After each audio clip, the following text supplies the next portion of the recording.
Working timing அந்த மாதிரி ஏதாவது இருக்கா சார்? இப்போ லேபர் ஒர்க் பண்ணாங்கன்னா நம்ம ஊர்லாம் 8 hours, அதுக்கப்புறம் ஓடி அந்த மாதிரிலாம் இருக்குல்ல, அந்த மாதிரி அங்கே ஏதாவது ப்ரொசீஜர் இருக்கா சார்? அஃப்கோர்ஸ் கொடுத்தே ஒன்று. 8 மணி நேரம் தான் வேலை. ரமதானில் 6 மணி நேரம் வேலை.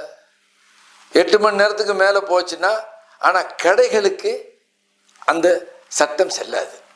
ரெஸ்டாரண்ட், கடைகள், சூப்பர் மார்க்கெட்டு அவங்களாம் 12 hours. 8 hours salary plus 4 hours others அப்படின்னு போடுறான். உதாரணம், பேசிக் சேலரி 1200, ஃபுட்டு 150, அதர்ஸ் அப்படின்னு போடுறான்.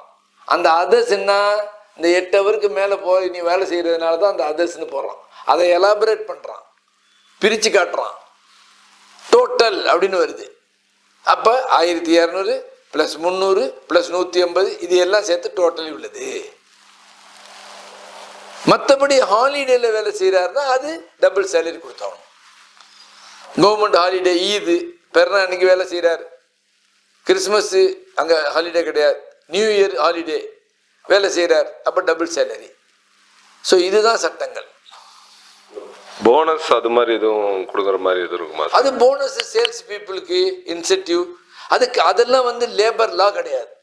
அதெல்லாம் நீங்கள் உங்களுடைய ஸ்டாஃபை ஊக்கப்படுத்துவதற்காக நீங்கள் செய்கிறீங்க. ஆனால் கவர்மெண்ட் வந்து நீ ஏன் கொடுக்கலன்னு கேட்காது. எனக்கு கான்ட்ராக்டில் என்ன இருக்கு அதான், அதுக்கு மேலே எனக்கு நான் பார்க்கணுங்கிற அவசியம் இல்லை அரசு. ஆனால் நீங்கள் உங்கள் ஸ்டாஃபை, உங்கள் வியாபாரத்தை பெருக்கணுன்னா நீங்கள் இடையில டீ குடிக்கிறீங்க, ஸ்நாக்ஸ் கொடுக்குறீங்க, அதே மாதிரி போனஸ் கொடுக்குறீங்க அப்படின்னா அது உங்களுக்கும் அவங்களுக்கும் உள்ள உரிமை. அதில் வந்து அரசு தலையிடாது.